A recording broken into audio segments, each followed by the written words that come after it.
¿Nombre? Carlos Alcaraz, ¿Edad? 12 años. ¿Cuál sería tu sueño como profesional? Ganar Roland Garros y Wimbledon.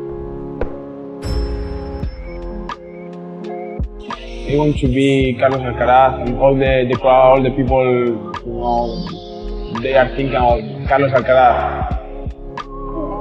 I trust myself, I trust on my game, I'm working hard to be able to compete against that players. I'm not afraid. I think the difference is the mentality, and the top 10, they play every point like the same hits or the same balls, and maybe in the top 100 they miss a little bit more balls. For me it's harder to play in a top 10 with a top 50. In the tough moments, play aggressive and go for it. A couple of years ago, when I was younger, I mean in 13, 14 years old, I couldn't do that. I have trust of the process and is getting experience in every match that I'm playing. With Carlos, I talked to him a lot about off the court. I think it's even more important than on the court. Let's say you practice for 3 hours, and then what you do the rest of the days is very important to eat well, rest well. Seeing all of this together in other players that they were very high on the ranking is very important. I want to be number one in the world. You have to think about tennis 24 hours in a day, so I changed my life, let's say, to become a professional tennis player. I know that I'm playing well, I'm winning matches, getting better in ranking, the brand is coming up, but you know that I have to be humble, to be the same person and still growing up. There's a great quote about this one. Is discipline is the bridge between goals and accomplishments, right? Mm-hmm. So whatever in life you envision to do, you gotta be disciplined. Yes. Discipline spiritually, discipline in sports and whatever, in your family, in your relationships.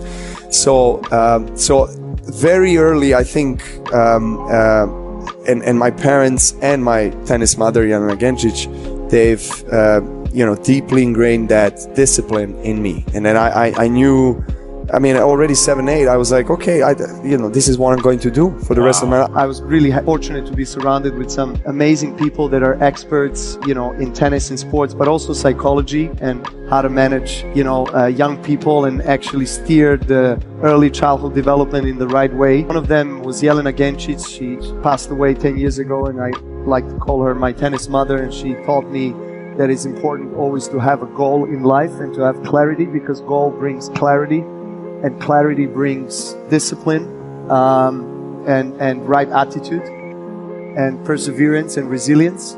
And she taught me about the holistic kind of multifaceted approach to life. My greatest weakness is, and greatest strength at the same time, is the ability or inability to comprehend things on a deeper level. To be more concrete, I feel I'm at my best when I understand that the power comes from within, and that I can change everything inside, whatever is happening outside, whether it's tennis court, whether it's relationship with my closest ones, whatever it is, I can solve it inside, because I can change the vibration and frequency that I'm resonating on, and then the reality changes.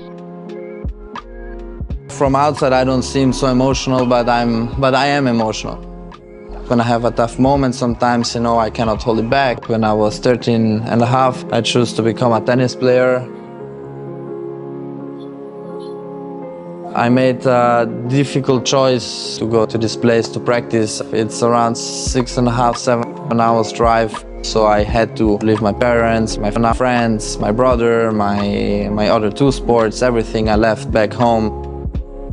My life changed completely from one day to the other. Practicing every day, having muscles pain and pain I never had before. I realized what person I am, what I'm capable of, how fast I've grown playing the game I love. I believe that this was the right path for me, and this is what really matters. When we step on the court, It's all about what you do before a match. Going in the gym, the nutrition, the sleeping, the off-court.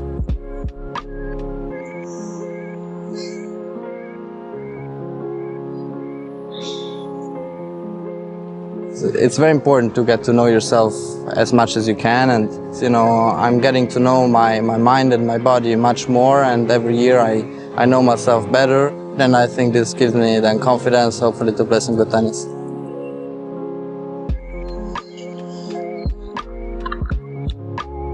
I was struggling a lot last year with being happy on the court because of this doping case I had in my mind, and it was very difficult.